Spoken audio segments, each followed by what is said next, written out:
Welcome to the 5-Minute PM Episode 6, where we break down everything project management into 5-minute segments. Risk identification is one of the most crucial steps in project management.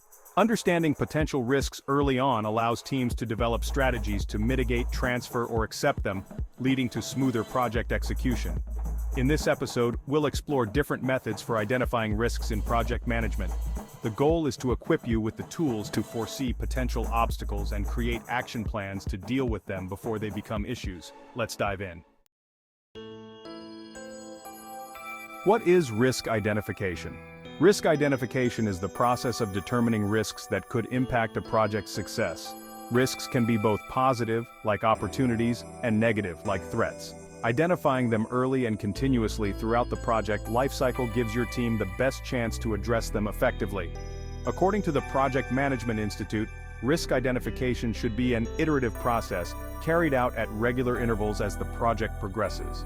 This is because new risks can emerge and previously identified risks can change in severity or likelihood as the project develops. Key concept: the risk register. One of the most important tools in risk management is the risk register. A risk register is a living document that tracks identified risks, their potential impact, likelihood, and mitigation strategies. This document is continuously updated as risks evolve throughout the project. Risk identification techniques. There are multiple methods to identify risks, and it's important to choose the ones that best fit your project's complexity and stakeholders. Let's go over some of the most commonly used risk identification techniques. Brainstorming is one of the simplest and most effective ways to identify risks. It involves gathering the project team and stakeholders to think through all potential threats and opportunities. A facilitator leads the session, encouraging participants to suggest risks without judgment that might impact project scope, time, cost, or quality. One of the benefits of brainstorming is that it allows for a free flow of ideas from different perspectives, capturing risks that might otherwise be overlooked. Tip: try breaking down risks by categories, such as technical risks, market risks, and external risks, to ensure a comprehensive view. A SWOT analysis, which stands for strengths, weaknesses, opportunities, and threats, helps project teams assess both internal and external factors that could influence the project. By categorizing potential risks into weaknesses and threats, you can identify where your project is most vulnerable. SWOT is especially helpful for identifying risks related to organizational capabilities and market conditions. According to PMBOK, or the Project Management Body of Knowledge, SWOT is a useful tool for aligning the project's objectives with the organization's strategic goals, thereby revealing risks that may stem from misalignment. Engaging experts who have experience in similar projects or industries can be a highly valuable way to identify risks. Experts provide insights based on historical data, industry trends, and past projects, which could help uncover risks that your internal team might miss.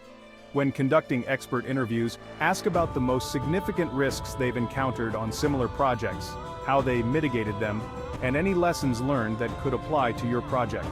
Tip: combine expert interviews with historical data analysis for a more data-driven approach to risk identification. Checklists based on past projects, industry standards, or organizational best practices are a straightforward but highly effective way to identify risks. These checklists serve as a prompt, helping teams remember to consider common risks that are easy to overlook. The PMI's Practice Standard for Project Risk Management recommends checklists as a tool for ensuring that no common risks slip through the cracks. However, checklists should be updated regularly to account for new risks that arise with changes in technology or industry practices. When identifying risks, it's also crucial to distinguish between qualitative and quantitative risk identification methods. Qualitative risk identification involves assessing the impact and likelihood of each risk using subjective, experience-based judgments. Teams categorize risks as high, medium, or low in terms of their potential impact on the project. This is a great way to prioritize risks that need immediate attention. For example, you might label a risk like supplier delay as high likelihood and high impact, prompting immediate mitigation efforts. Quantitative risk identification, in contrast, uses numerical analysis to estimate the potential impact of risks. Techniques such as Monte Carlo simulations and decision tree analysis are commonly used to model the likelihood of risk events and their financial impact on the project. Quantitative analysis is more data-driven and typically used for large, complex projects where risks carry significant financial or technical consequences. Continuous risk identification is important to remember because risk identification isn't a one-time activity.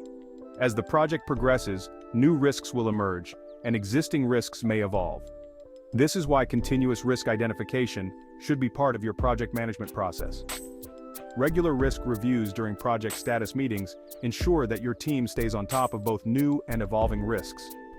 Tools like Kanban boards can be helpful in visualizing risk management tasks as they progress from identification to mitigation.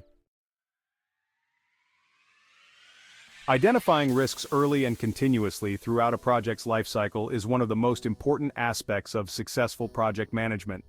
By using techniques like brainstorming, SWOT analysis, expert interviews, and checklists, project teams can capture a broad range of risks and prepare for them. Remember that qualitative and quantitative analysis both play a role, and ongoing risk identification will keep your project on track. Proper risk identification doesn't just protect your project from failure. It sets the stage for success by ensuring that you're ready for whatever challenges arise. Thank you for listening to the 5-Minute PM. Remember to get more project management tips and tricks, like and share this video and subscribe to this channel. If there are other topics you would like to see covered by 5-Minute PM, leave them in the comments.